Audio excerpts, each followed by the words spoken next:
Onde está a cultura? A cultura está em todos os cantos do Brasil. E com o Instituto Cultural Vale, vamos valorizar ainda mais nossas manifestações culturais. Ao todo, são mais de 200 projetos criados, apoiados ou patrocinados em mais de 160 municípios. Onde tem cultura, a Vale está. Apoiando e valorizando nossa cultura, crescemos e evoluímos juntos.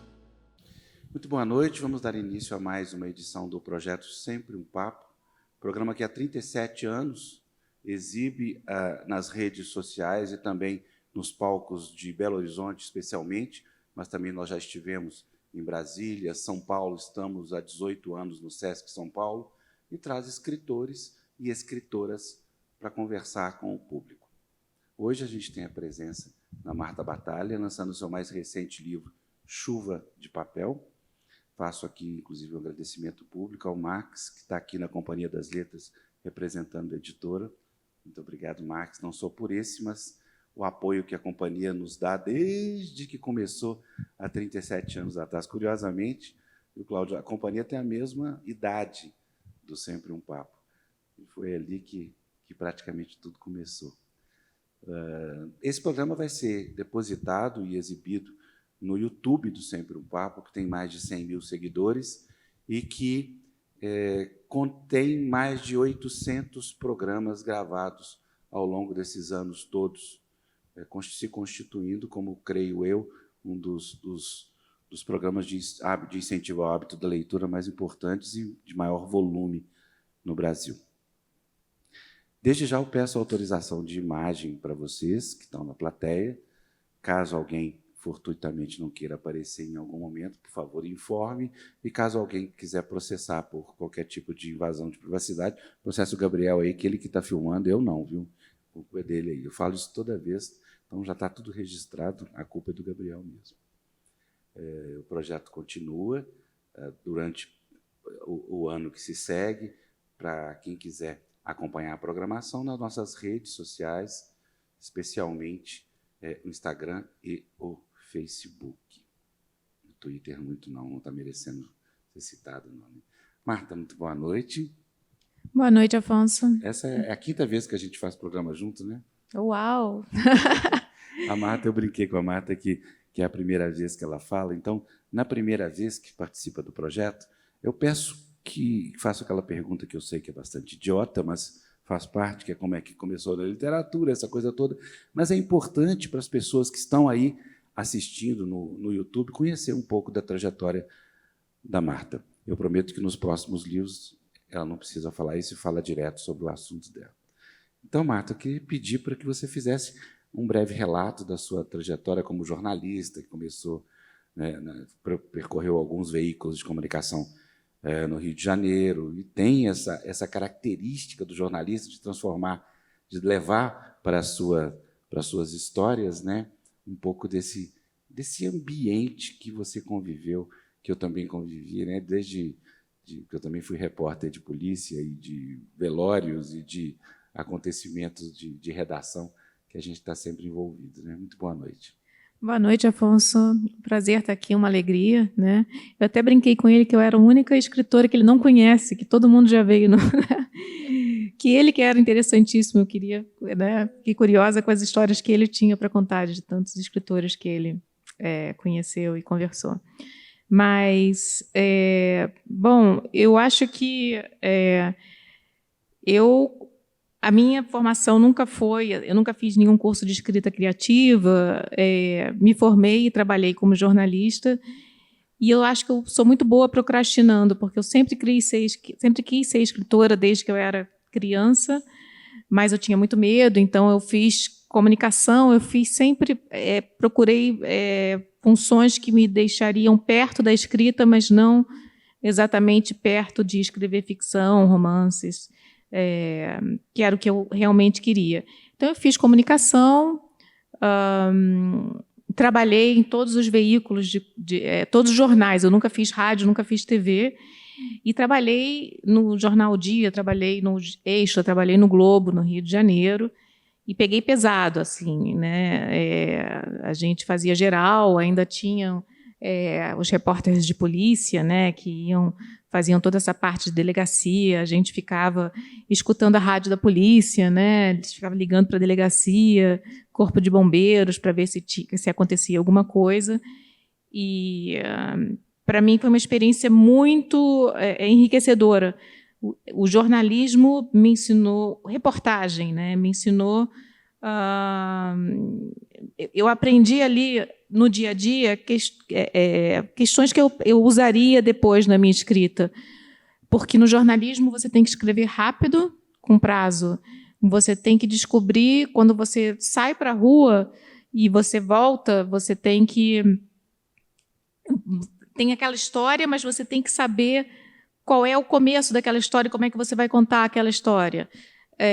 O jornalismo, a reportagem, ela me mostrou um outro Rio de Janeiro que eu não teria acesso, né? Eu era uma menina de classe média, criada com bife, batata frita, colégio de freira e todas essas coisas, e, de repente, eu estava na redação do jornal O Dia, sabe? Subindo comunidade, sabe?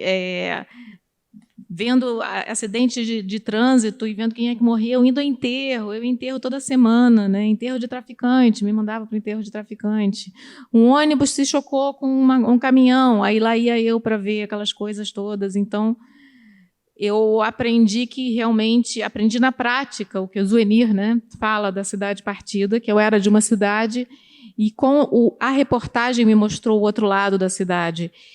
E eu fiquei fazendo isso por um tempo, mas sempre me impressionou essas figuras das redações do Rio de Janeiro, e a gente está falando dos anos 90, que eram pessoas que estavam fazendo isso há 10, há 20 anos, e eu, uau, como é que essas pessoas conseguem lidar com tantas tragédias humanas, com tantas histórias?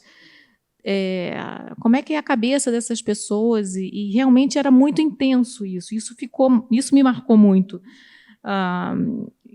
E eu acho que os escritores eles têm essa percepção do mundo, e as coisas elas acontecem, elas ficam um pouco guardadas na gente, né? E só depois de anos é que eu retomei. Eu sabia que eu queria contar uma história sobre meus anos de jornalista e que eu contei nesse livro, No Chuva de Papel. Mas só um pouco para terminar de contar um pouco da minha carreira.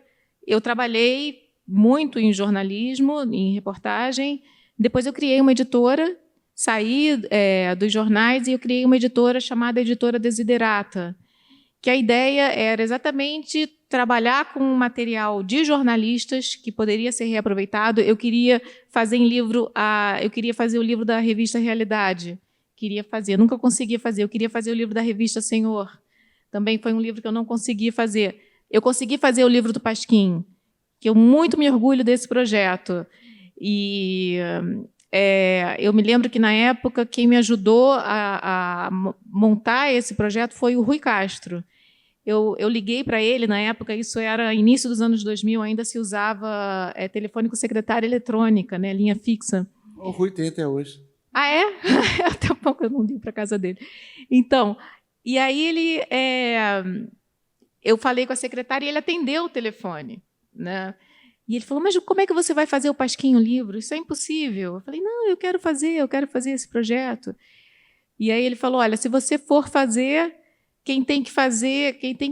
você tem que trabalhar com o Sérgio Augusto e com o Jaguar, porque o Jaguar vai entender toda a parte visual do Pasquim e o Sérgio Augusto vai entender toda a parte de texto. E é um cara muito, muito sério, muito, né? O Sérgio Augusto tem uma cultura imensa.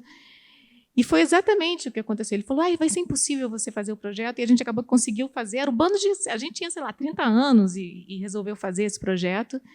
E é um livro que eu me orgulho muito de ter feito, que a gente publicou três volumes da coleção do Pasquim em livro, e reeditamos nessa coleção Ivan Lessa, Milor Fernandes, Enfio, muita gente boa. Todo mundo que escreveu no Pasquim, o Sérgio Augusto fez uma seleção, a gente transformou esse material em livro.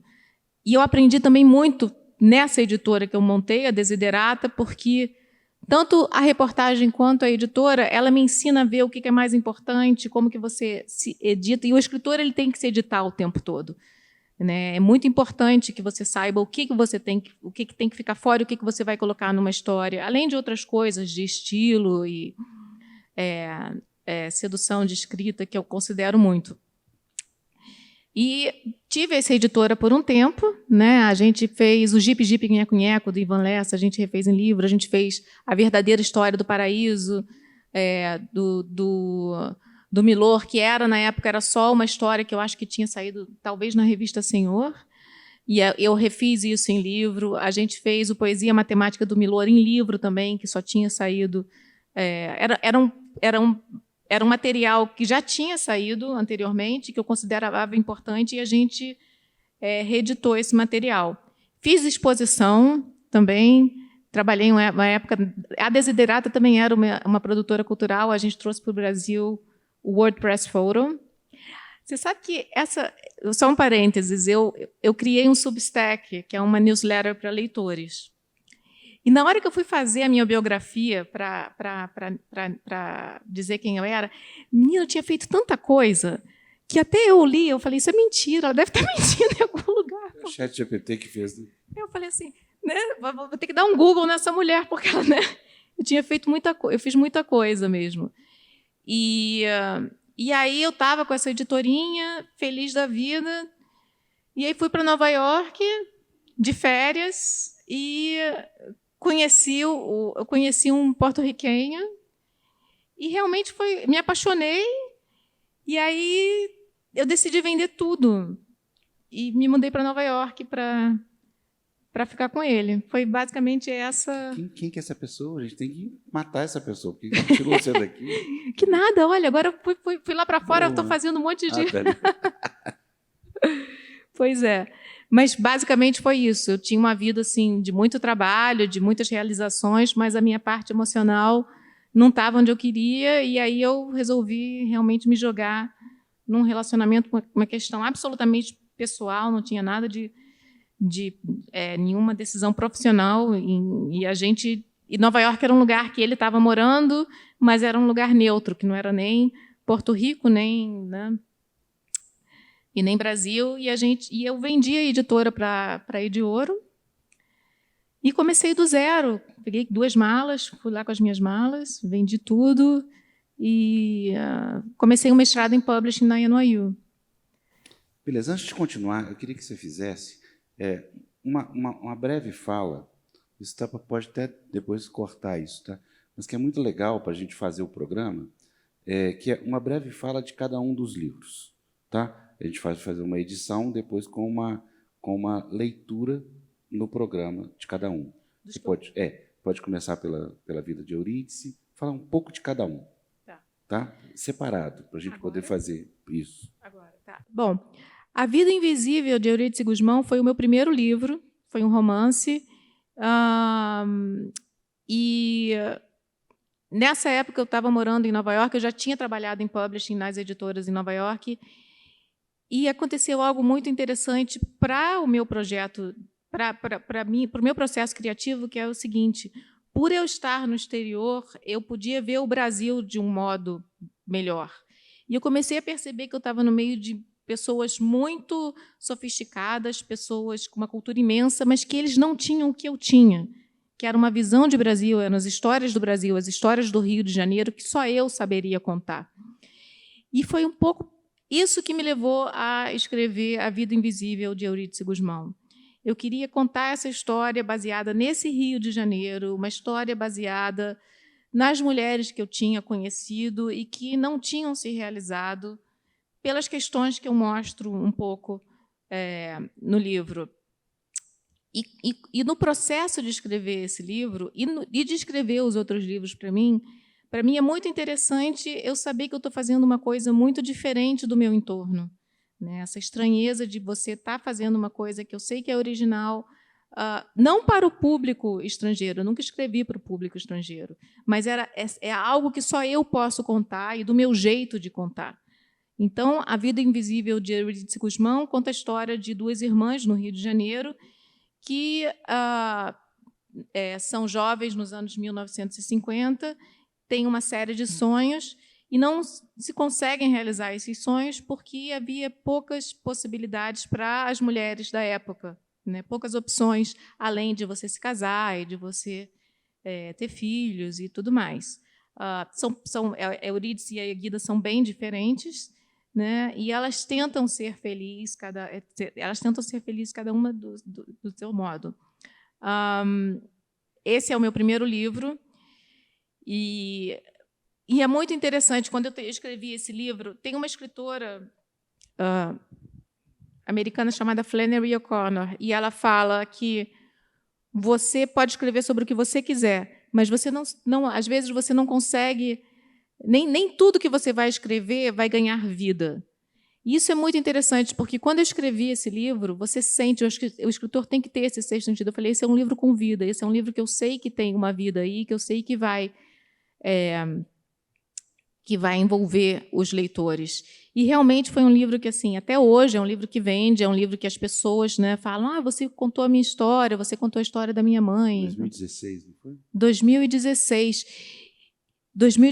Foi antes do movimento, desse super movimento feminista que, né, tomou tudo. Eu tenho muito orgulho desse livro. Ele virou filme com a Fernanda Montenegro, Carinha Inus. Assim, eu não podia ter, né? Foi um projeto maravilhoso que eu tenho muito orgulho de ter feito. A história da venda dele também é curiosa, né? Porque a gente veio conversando sobre as hipóteses de colocação de livros em editoras, né, Marcos? O Gabriel Garcia Marques diz que entregou os originais para mais de 100 editoras, todas foram recusadas. O senhor também, né, tem uma história peculiar, né? Sim, ele foi recusado no Brasil 2 vezes pelas editoras. A Luciana Vilas Boas, minha gente, ela mandou o livro e ele foi recusado. E aí, depois disso, uma editora na Alemanha, uma editora da Alemanha que, por acaso, lê português. Imagina, deve ter, é só essa no mundo, né? Ela leu o livro, a minha gente, na época, levou o livro para Frankfurt e se apaixonou pelo livro, escreveu uma carta de amor para o livro, e daí, assim, outras editoras se interessaram. Então, eu saí, porque assim, eu já estava prestes. Eurídice, todo escritor tem vários cadáveres no armário. Assim, são os livros que não dão certo, que ele escreve, sabe? Que ele escreve e bota no armário, que não dá certo. Eurídice foi o meu 4º livro, né? Eu já estava assim, né? Porque eu tinha que voltar a trabalhar, tinha que voltar a ganhar dinheiro. Eu falei, não, eu vou escrever esse livro, se não der certo, eu vou arranjar de novo um trabalho, vou trabalhar de novo nas editoras e tudo mais. E eu saí assim de estar quase desistindo de publicar, de repente, a editora alemã fazer uma oferta, uma preempt offer para o livro, que é uma oferta que tira da mesa outros editores. E, assim, na outra semana já tinha oferta, sei lá, da Itália, da França, né? Já tinha o Rodrigo Teixeira, que é o produtor, comprou o livro também antes de ser publicado no Brasil. Então, foi assim uma revolução em 2 meses, assim, muito, muito boa e muito positiva na minha vida, que me permitiu continuar escrevendo. Então, eu sou muito grata a Eurídice. Eu acho que foi um livro que me trouxe muitas alegrias. Bem, gente, eu queria agora pedir para que você lesse, que seja pequeno, um trecho de cada romance. Vamos lá. Eu gosto muito dessa parte aqui. O Antenor está... a Eurídice começa a costurar. Aí o Antenor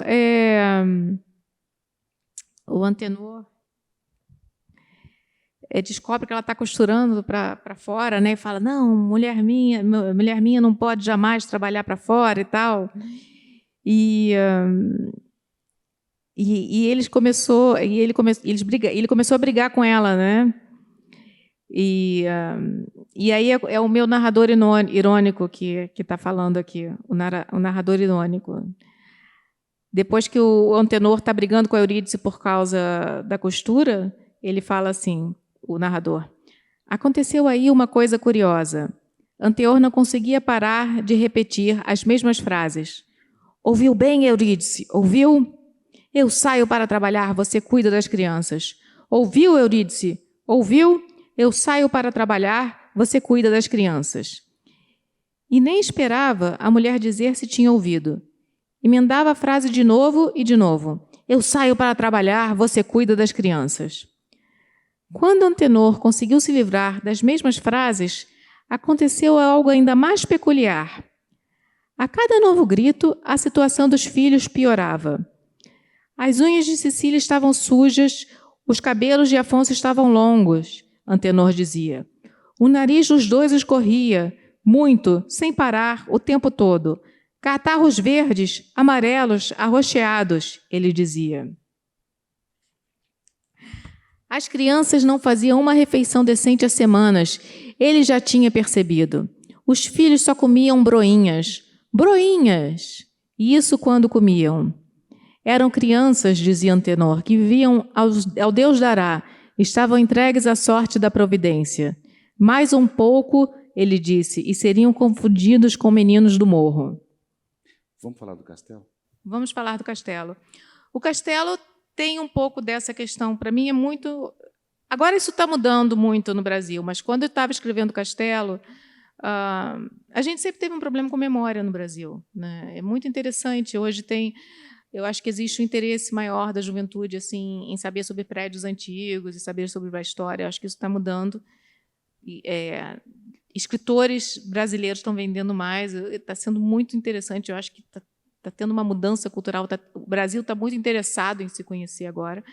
Mas o Castelo partia um pouco desse incômodo que eu tinha, né, do brasileiro não conhecer um pouco o passado dele, muito causado pela ditadura militar, né? Houve durante a ditadura militar um processo assim realmente de você não investir na memória, né, recente do país, inclusive de você demolir no Rio de Janeiro o prédio da Uni em Botafogo foi demolido, o Palácio Monroe foi demolido, a escola de medicina ali na UFRJ foi demolida, foi tudo assim.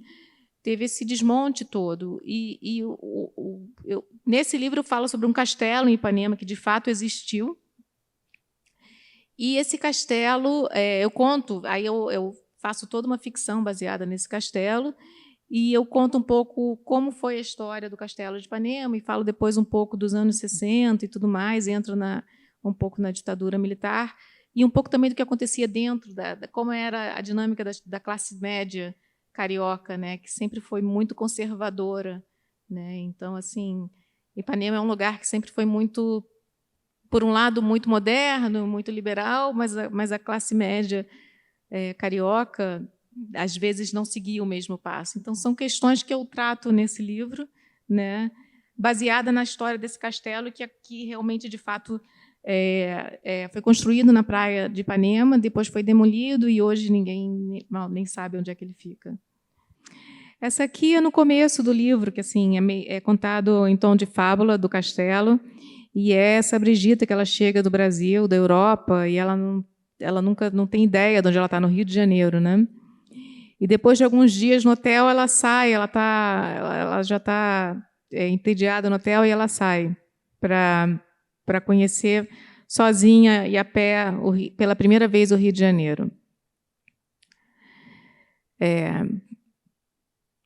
Brigitta escolheu o menos quente dos vestidos, colocou o mais largo dos chapéus e deixou o hotel. O porteiro chegou a dizer: "Minha senhora, onde vai?" Mas Brigitta não teria escutado nem se entendesse a língua. Deu alguns passos, resvalou na calçada de pedras, ganhou equilíbrio e seguiu pelo largo.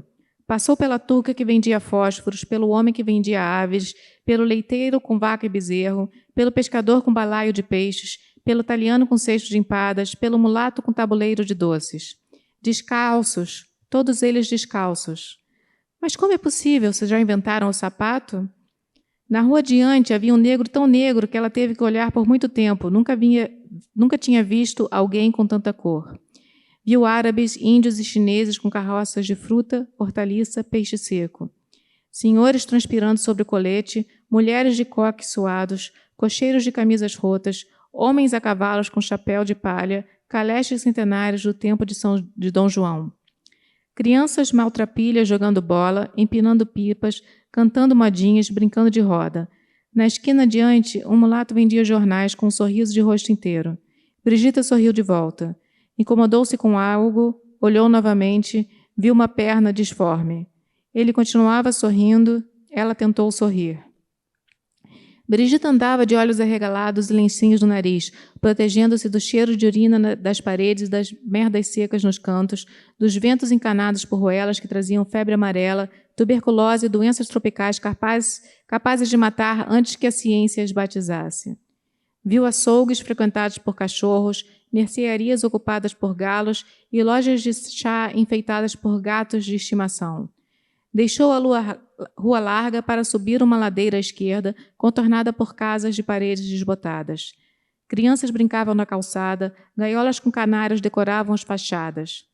Havia um ruído constante e indecifrável.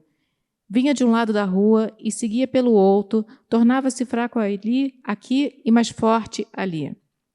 Olhou para dentro das casas, todas pareciam a mesma. Salas escuras, papéis de parede descascando, móveis ordinários, mulheres com vestidos surrados, debruçadas sobre a costura. Era o zigue-zague de suas máquinas, o som permanente, misturado a barulhos de panelas, brigas de casal, choros de criança, um piano tocando bar. Brigitta deu meia volta, deparou-se com o velho banguela sorrindo a um palmo de seu rosto. Correu para a rua principal, acalmou-se com o pregão dos vendedores. Passou por caixeiros em mangas de camisa, comerciantes com anéis de ouro, negros falando em dialeto, soldados, catraieiros, mendigos, guardas fiscais, vagabundos, videntes, mandingueiros, baianas, ciganas, biscateiros, funileiros, estivadores, marinheiros. As imagens, as cores eram como um quadro em movimento, pensou Brigitta. E, enquanto percorria a cidade, os habitantes do Rio pensavam o mesmo, que uma mulher tão branca e sozinha só podia pertencer a uma pintura.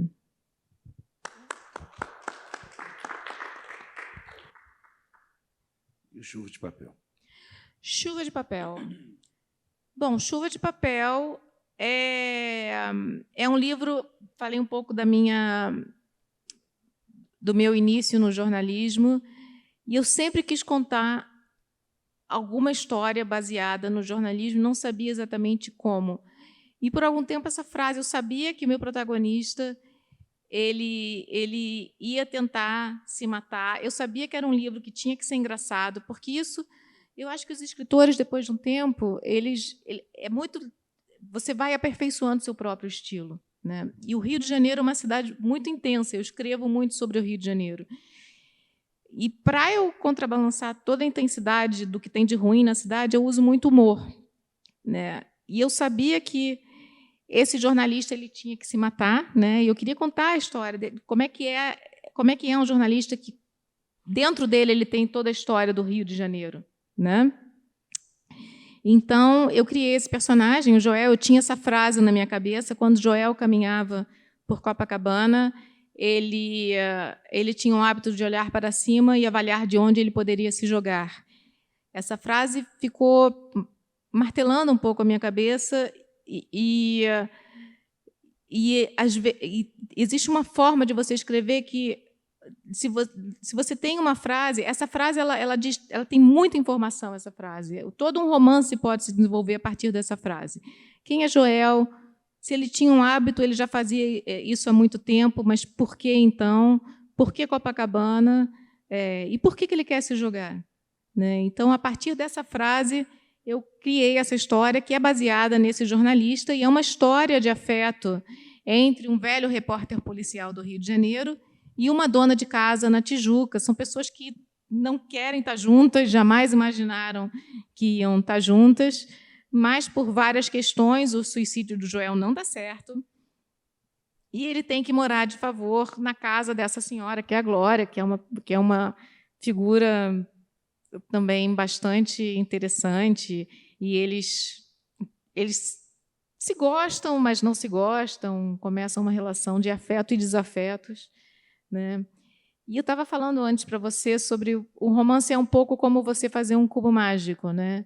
No começo da narrativa, você mistura bem o cubo, né? E o papel do escritor é organizar por cor e toda a história até o final, E é um pouco do que eu faço nesse livro. Não escrevo muito assim, sabendo o que vai acontecer, confio muito na intuição. E a história de como esse jornalista se torna um pouco menos insensível, né, em relação a alguns preconceitos que ele tinha.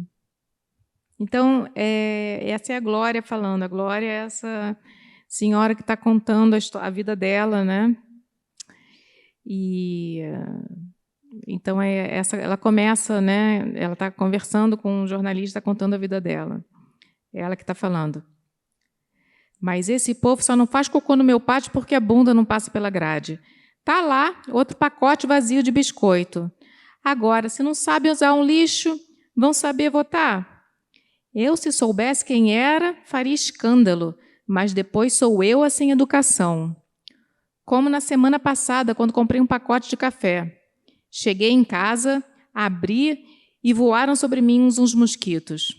Foi um susto que quase levou minha vida.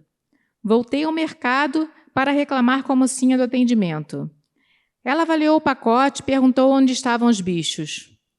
Como assim, onde estão os bichos? Estão no mundo, horas. Voaram. Senhora, sem os bichos não há prova de dano, ela disse. Já denunciei vários casos para o Leandro. Ele, sempre muito atarefado, nunca retorna minhas ligações. Desta vez, avisei a mocinha sobre meu irmão, jornalista famoso. Vem morar comigo enquanto se recupera de um tumor na perna. Ficará a par, disse a ela. Vai querer lhe entrevistar da cadeira de rodas. Consegui na mesma hora um pacote novo. Mas isso, vou dizer, cansa. Sua avó Aparecida não parece cansada. Parece esquisita. Ela tem os contatos certos em Botafogo e, se fizer outra plástica, terá problemas para fechar os olhos. Já eu, se quiser me livrar do rosto murcho, só ficando de cabeça para baixo. Você está rindo? A sua hora vai chegar. Legal. Voltando um pouco, quando você foi a Nova York, você frequentou aqueles coworkings de redação, né? Já era ali uma tentativa de transformar-se em uma escritora profissional? Eu te pergunto isso porque eu tive na história da minha vida vários escritores que determinaram-se a ser profissionais, né? Com o tempo, eles acabam sendo, por força até de algumas publicações. Mas existiu ali uma determinação nesse sentido? Existiu com tudo. Existiu assim com contas feitas com meu marido, entendeu? Foi um investimento mesmo. Eu trabalhava numa editora em Nova York chamada Workman na época. Eu pedi demissão da editora. Tinha uma época que eu trabalhei. Eu estava no coworking para escritores e estava na editora. Depois eu saí e a gente fez as contas e foi assim, não, a gente tem esse dinheiro. Eu estava com 2 filhos bem pequeninos. E numa época eu estava grávida escrevendo do meu segundo filho. Então a gente saiu, a gente fez as contas, a gente tem esse dinheiro para gastar de babá. Então foi um investimento mesmo. E para mim, assim, eu tratei a escrita da mesma maneira que eu tratei a minha carreira de jornalista e a minha carreira de editora. É assim, é trabalho. Eu vou trabalhar de 9 às 4 da tarde, mais ou menos, né? Todos os dias você vai trabalhar de segunda a sexta e você vai ler e você vai fazer isso, e se depois de um tempo não der certo, tudo bem, você tentou, eu acho que eu poderia morrer mais tranquila. Mas sim, foi um trabalho. Até hoje eu encaro escrita como trabalho. Não, agora eu quero então saber alguns segredos. Como é que lida com a emoção com essa brincadeira? Você tranquila, senta serena na frente do computador e escreve? Não, você aprende a lidar com a tua ansiedade. Você aprende, quando ela vem, você já sabe. Isso é o bom de fazer o 3º livro, sabe, Afonso? Porque quando a ansiedade vem, você já sabe que ela vem. Quando você escreve mal, você já sabe que você vai escrever mal. Você já sabe que a sua segunda-feira não vai ser tão boa, principalmente se você não escreveu por 1 ou 2 horas só no fim de semana. Às vezes é só um pouquinho, mas você tem que ter aquele momento para continuar. Então, assim, eu já sei o que é ansiedade, eu já sei o que é frustração, né? Então, isso se torna um pouco mais fácil, assim. Eu acho que a gente aprende a lidar com as frustrações. Porque não é assim.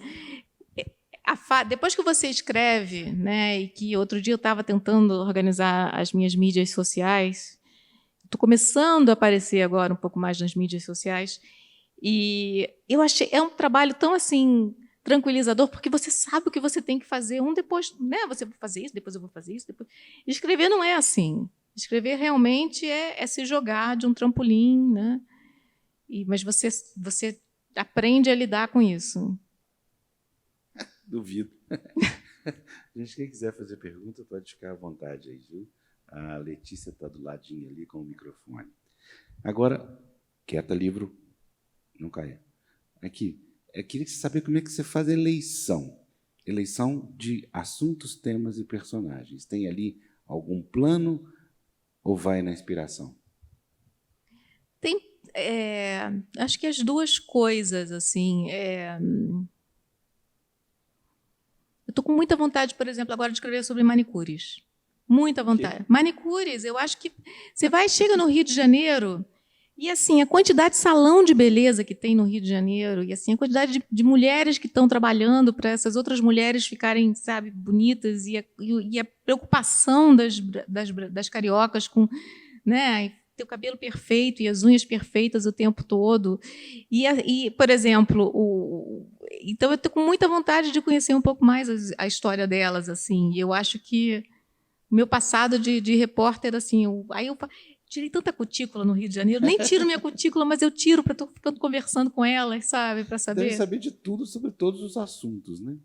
Sabem de tudo. E também assim, eu fico olhando para ver se elas fazem as unhas, sabe, assim, para ver se elas cuidam delas, sabe. Mas eu acho que tem uma história aí dessas mulheres que cuidam das outras mulheres. É muito observação, né? Muito intuição. Por exemplo, eu achei que você é um personagem incrível. Assim. Só sou um bom contador de casos. Falando em caso, você falou a história da secretária eletrônica. Você pode contar um caso aqui fora da história? Pode, né? Eu fui uma das poucas pessoas na história, viu, Max, que ficou um domingo inteiro na casa do Milor. Um domingo. Fale ou fax? Acordo, hein? Fale ou fax? Eu fiquei o dia inteiro fazendo uma entrevista com ele. Foi um acordo que nós fizemos. A entrevista saiu no Hoje em Dia, 2 páginas e tudo. Eu falei, vou ficar o dia inteiro na sua casa. Pode? Fui. Um domingo inteiro. E eu descobri que a secretária eletrônica dele era ele mesmo. Tocava o telefone, ele atendia e falou, alô, aqui quem fala é Milor Fernandes, pode deixar seu recado lá para o sinal. Pip! E o povo deixava os recados. Só que depois eu comecei a ligar para ele, ele falava, alô, aqui Milor Fernandes, pode deixar... Eu falei, desafinou. Ele falou, só pode ser o Afonso. O pi desafinado não rola. Quando a gente trabalhou junto na Desiderata, ele tem algumas coisas dele, a secretária era fale ou fax. Só isso. Era só isso depois. Não, ele falava, e as pessoas deixavam um recado e conversavam com a secretária e tudo, porque sabiam que ele não ia retornar. Mas quem conhecia ele também já logo falava. Mas vamos voltar a falar do livro. Eu queria que você falasse um pouquinho mais sobre o Eurídice e as surpresas que ele te trouxe, né? Porque não foi pouco, você falou rapidamente, mas foi um fenômeno literário de importância no cenário literário brasileiro, né? Eu acho que quanto menos você está preocupada se o livro vai vender ou se vai... Quanto mais você está preocupada com a história e menos se você vai estar preocupada com... eu vou fazer um livro feminista, eu vou fazer um livro que vai representar as mulheres do Brasil, eu vou fazer... Eu acho que quando eu estava escrevendo Eurídice, eu estava muito preocupada em contar aquela história nos mínimos detalhes. Eu estava muito preocupada em contar uma história que eu achava que eu saberia contar bem, nos mínimos detalhes. E baseada nesse amálgama, foi um amálgama das mulheres, né, que eu conheci.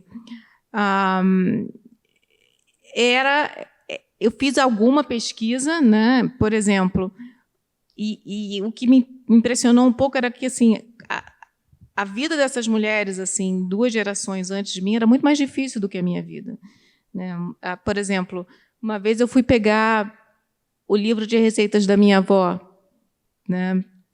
Eu falei, ai, que bom, vou aprender a cozinhar que nem minha avó. Eu devia ter, sei lá, 15 anos.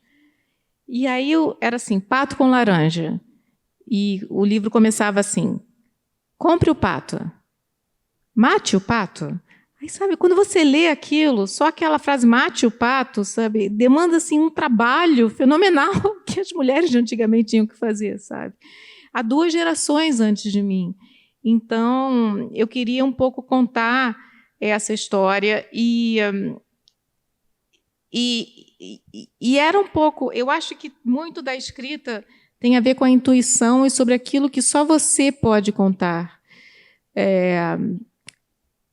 Tem uma frase acho que é do Carlos Drummond de Andrade, ver bem não é ver tudo, é ver o que os outros não veem. E eu acho que o escritor...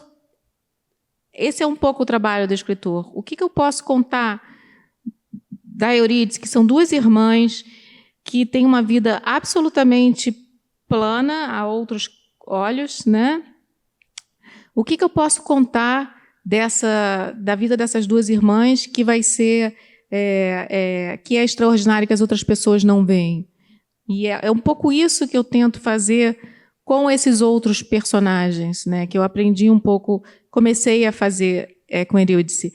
E Eurídice também, eu conheci uma coisa que eu vou levar para os outros livros e que agora, né? Que posso até fazer uma escadinha com os meus livros, eu estou feliz, né? Depois do 3º a gente já tem, que é um narrador irônico, né? Narrador o quê? Irônico. E tem assim uma ironia, tem uma leveza que vem um pouco, né, do meu... Eu estou sempre muito preocupada em que o leitor, em seduzir o leitor e que o leitor me acompanhe, e eu faço isso através do humor, porque o humor é uma coisa muito carioca também, assim. Eu acho que a cidade é tão assim intensa que muitos humoristas, né, muitos escritores que usam humor estão no Rio de Janeiro. Então é um livro que tem humor, é um livro que fala de afeto, é um livro que fala sobre essas mulheres e que realmente foi feito um pouco antes desse movimento, né? E que eu me orgulho bastante. Assim, foi feito mais ou menos na mesma época da Helena Ferrante, quando a Helena Ferrante estava fazendo. Você está falando nisso, o Rui Castro, quando ele decidiu fazer a biografia do Nelson Rodrigues, um amigo dele muito próximo, que eu não vou falar o nome dele, que você sabe quem é, virou para ele e falou assim, o que você vai fazer uma biografia de um cara que viveu a vida inteira atrás de uma máquina de escrever? Uau! Tá vendo? Eu adoro esses personagens que você acha que não tem nada a contar. O Chuva de Papel tem muito isso, assim. Eu falo de uma dona de casa na Tijuca, né? Aquela senhorinha que você acha que não vai ter história nenhuma, né? E de repente ela tem esse passado surpreendente. E o próprio Joel foi muito interessante fazer o Joel no Chuva de Papel, porque o Joel, ele é um cretino, ele é horrível com as mulheres, ele é mal-humorado, ele é folgado, sabe? Mas ele... Então foi muito interessante fazer esse personagem. E, aos poucos, né, até a Cora falou, é incrível, ela me mandou uma mensagem que ela leu, eu fiquei muito feliz. E ela falou, como é que você consegue, assim, no começo do livro, fazer... É um personagem detestável, que assim, as pessoas acabam que conseguem sentir alguma empatia e compaixão por ele, né? Porque eu acho que ele viu muito mais do que a cidade, e ele levou a cidade do Rio de Janeiro para as pessoas, fazendo as reportagens do jornal. Então, essa questão da empatia e da compaixão pelos personagens, de você poder, né, ver o outro, né, ou sem preconceitos, né, isso também é uma coisa que eu quero cada vez ter mais na minha escrita. Desafio, por exemplo, escrever sobre uma pessoa que não tem a mesma visão política do que eu, né, vê-la como uma pessoa. Criar isso. Alguma pergunta, gente? Bem, Cláudio, por favor. Está ótimo. Está ótimo o bate-papo, um prazer, enfim, ouvir.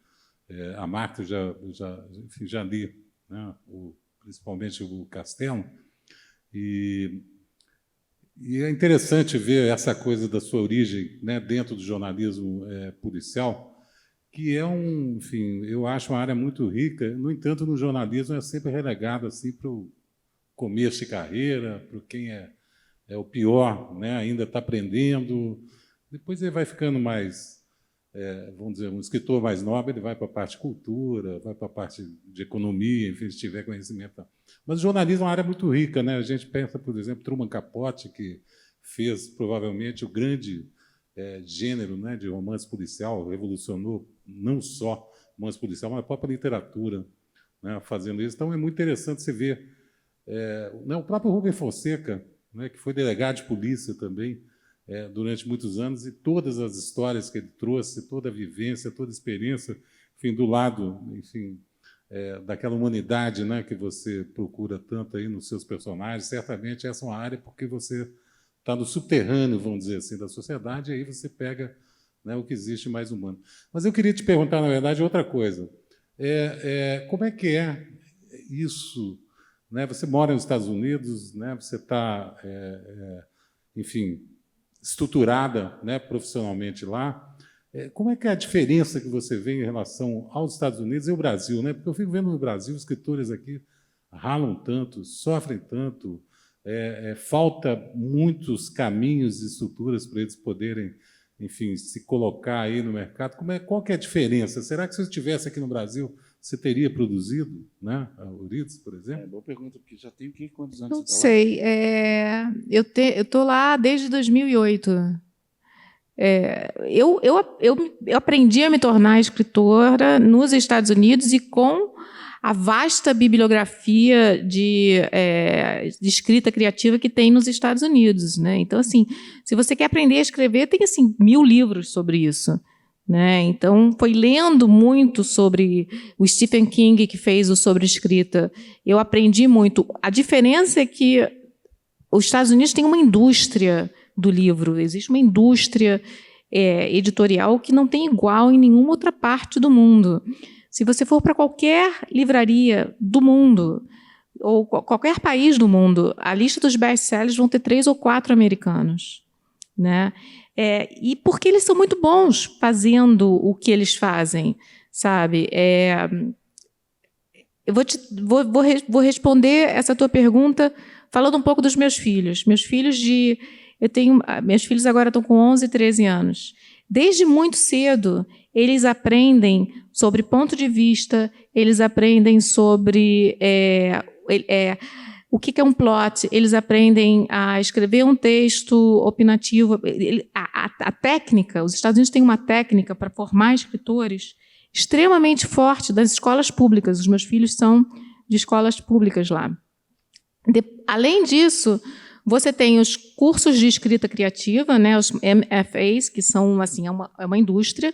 Você tem milhares de editoras, né? Existe realmente uma indústria do livro que é incomparável com nenhum outro país do mundo. Então, existe realmente uma formação de escritores muito mais sólida, assim, como eles formam escritores como eles formam engenheiros, como eles, sabe, como eles formam arquitetos e tudo mais. Então, por isso também que tem muitos escritores e também tem uma literatura até de imigrantes, que é sempre muito interessante também, porque a literatura dos imigrantes nos Estados Unidos, sempre, a maioria fala assim, eu estava nesse país e eu vim para cá, e agora veja só quais são as diferenças culturais. Né? Por isso que é tão importante fazer literatura do Brasil sobre o Brasil também, sabe? Assim, né? E por isso também que eu não quero nunca fazer esse tipo de literatura da minha vida lá, porque acho que já tem demais, não é o que me interessa, mas eu acho que agora estão começando a surgir aqui alguns livros sobre escrita, né? Vários estão sendo traduzidos, mas existe realmente uma profissionalização da escrita lá. Isso que você está contando aí das suas filhas, né? Eu tive alguma experiência, minha própria filha, né, que estudou lá, ao filho menor. Como na escola, na verdade, não é só literatura, né? Ciência, arte, música, tudo em geral, é a criatividade. Né? Eu sempre lembro até uma história que a Helena me contava quando ela começou a fez curso de roteiro, né? E a primeira aula que o cara dá fala só, isso aqui é um país onde as ideias valem muito. Né? Ao contrário do Brasil, né? O Brasil é um país que valoriza muito pouco, não sei se isso tem a ver com o nosso sistema educacional. Você está pegando um ponto aí que eu acho que talvez o grande dificuldade que a gente tem aqui no Brasil, que são nossas escolas e a formação que a gente dá talvez para os estudantes, e talvez isso seja uma diferença crucial. Além, né, do fato que eu acho que, enfim, de estar escrevendo em português e inglês, eu não sei o quanto isso pode, né, tá, tudo bem, é bom contar histórias de brasileiros, né, em inglês também, né, para que eles conheçam um pouco do Brasil, mas tem essa outra barreira também linguística, né? Olha, para ser sincero, nunca apesar de eu ter livros 18, 20, não sei quantos países, eu nunca escrevi para o exterior, por incrível que pareça. Eu sempre escrevi. Se tiver algum leitor ideal, para mim, esse leitor fictício que eu quero que ele se envolva pela leitura do livro do começo ao fim. Eu nunca pensei assim, eu vou escrever este livro para ser traduzido para 10, 20 países. Isso eu nunca pensei, porque eu acho que não funciona assim. A primeira questão tem que ser, eu vou fazer uma boa história, eu tenho que, assim, você vai comprar esse livro, eu tenho que fazer o teu dinheiro por esse livro valer, sabe? Assim, é o que eu penso, assim, eu tenho principalmente que entreter. Mas eu acho que não funciona essa coisa de escrever para estrangeiro ver, sabe? Eu acho que funciona você tá fazendo alguma coisa que é real para você e alguma história que você saiba que vai ajudar as pessoas, aos leitores a elaborar. Eu escrevo muito sobre o Rio de Janeiro, e eu sei que, com as minhas histórias, eu acho que todo mundo vai poder elaborar um pouco no imaginário esse Rio de Janeiro que eu falo. E é um pouco sobre isso que eu falo, mas eu acho que eu não escrevo para o exterior, e eu acho que não funciona muito. Assim. Eu acho que ficaria engessado o livro, ficaria sem alma. Você já está há 12 anos lá, né? 15 anos. 15 anos. Existe já a tentação de escrever em inglês? Não tenho nenhuma tentação, não tenho vontade, porque quando eu fiz... eu acho tão bonito o português. O português é lindo, né? Você pega um Chico Buarque, você lê e você, né? Guimarães Rosa, né? O Graciliano, que é aquele seco, né? Mas aquele seco, né? Não tenho vontade. E acho que existem milhões de escritores que escrevem em inglês, sabe? Eu seria só mais uma. É muito mais difícil traduzir para o inglês, porque quando você traduz do português para o espanhol, por exemplo, ou para o italiano, as estruturas são parecidas. Quando você vai para o inglês, a frase é uma forma, né? A raiz da língua é diferente. Mas eu não tenho muita vontade, embora eu já esteja vendo... por exemplo, esse meu último livro, eu sou incapaz de traduzir o meu livro. A gente fez um sample para apresentar para as editoras da Inglaterra e dos Estados Unidos. Eu sou incapaz de traduzir. Mas, quando o tradutor me mostrou o sample dele, eu consegui já escrever o livro. Eu mudei várias sentenças, mas no inglês, porque a minha cabeça já está meio dividida, sabe? Assim, mas não é a minha... Eu não consigo fazer esse primeiro twist essa primeira troca, né, que o tradutor faz, mas depois eu consigo já escrever alguma coisa em inglês. É estranho, mas eu não sou Nabokov, né, que escreve tudo, né, que escolheu o inglês para... Mais alguma pergunta, gente? Juan, você vai ter que fazer uma pergunta aqui hoje, um grande desafio da sua vida. E cuidado com a pergunta que você vai fazer. Entrega lá para o Juan para ver o que ele vai fazer desse microfone na mão dele. Está fazendo sacanagem você. Treinei de estar a tarde inteirinha para esse momento. Marta, qual é o seu próximo projeto? Você já falou do interesse nos manicures, mas você tem outros projetos na cabeça. Pode falar um pouquinho mais do que vem aí pela frente? Ai, não sei ainda. Queria fazer uma história infantil porque eu queria aproveitar, né? A gente lida, é tão gostoso lidar com criança e eles já estão, né, entrando na adolescência, e eu ainda me lembro muito do jeito deles pensarem, do jeito deles.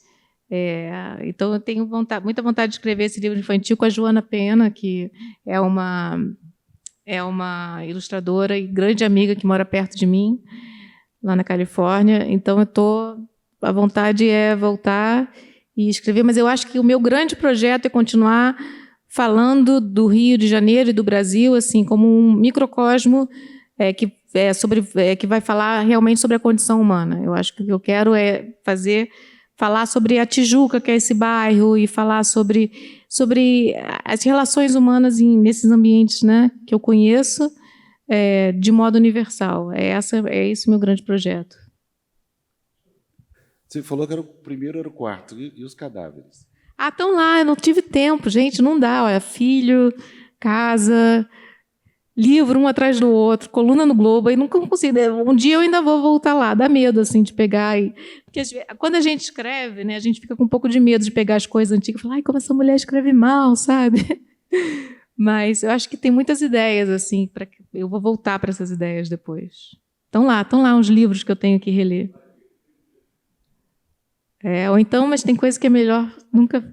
Que bom que nunca publiquei. Uma pergunta, gente, mais? Como é que você chama? Boa noite. E aí, boa noite, Betina. Marta, primeiro queria te agradecer por uma coisa que aconteceu vários anos atrás e que foi muito legal. Eu trabalhava numa startup de educação e a gente tinha um clube do livro lá e a gente leu A Vida Invisível de Eurídice Gusmão e a gente te mandou uma mensagem no Facebook e aí você participou da reunião com a gente por meio de uma chamada no Skype. Foi assim a experiência mais legal da vida de todo mundo que estava ali. Então, obrigada, estou feliz de estar podendo te agradecer pessoalmente hoje. Eu queria saber, na verdade, não sei, talvez uma pergunta muito simples, talvez uma pergunta muito difícil, porque para mim é difícil de escolher também, mas enquanto leitora, qual que é seu livro preferido? Não tem um, assim, só, eu tenho alguns, né? Eu gosto demais, livros que eu releio sempre, né? 100 Anos de Solidão, eu sempre releio, são livros que eu gosto de reler. Eu sempre releio os contos da Alice Munro. Um outro livro que está se tornando um favorito para mim é Leite Derramado, do Chico Buarque. Eu releio porque eu acho que é um livro que tem uma ironia, tem linguagem e fala da história do Brasil toda ali. Eu releio Casagrande Senzala. Eu gosto muito das Veias Abertas da América Latina. Gosto demais do George Saunders, Lincoln no Limbo, eu acho que é aqui. É também um livro para se reler. Lígia Bojunga Nunes. Isso foi a minha grande leitura de quando eu era criança, e ela ainda eu ainda leio hoje, ainda acho que ela tem uma pureza na linguagem dela incrível. Então, assim, Rubem Braga, gosto demais, né? Enfim, tá vendo? Nunca tem um, né? Exatamente, é difícil escolher. Obrigado. Mais alguém atrás? O Marcos vai fazer uma pergunta? Vai fazer uma pergunta. Você veio de São Paulo à toa? Não, é trabalhar, meu filho. Boa noite, pessoal. Boa noite, Marta. Boa noite. Eu vou perguntar uma coisa que eu tenho escutado, né, acompanhando um pouco essa tour do lançamento do Chuva de Papel, que eu achei muito curioso, porque você falou que não é uma pessoa que vê muito série, que não vê muito filme, e o teu livro foi adaptado para o cinema. Então eu queria que você comentasse mais um pouco mais sobre isso, porque muito da sua literatura parece que tem ali imagens, cenários, tudo pronto para ser gravado. Não é à toa que foi comprado os direitos pelo Rodrigo Teixeira. E aí, já emendando nisso, se, no caso de Eurídice, você teve algum tipo de leitura no roteiro, ou alguma troca com Karim, se algo não te agradou, se algo te agradou, era mais em virtude dessas questões das adaptações. Bom,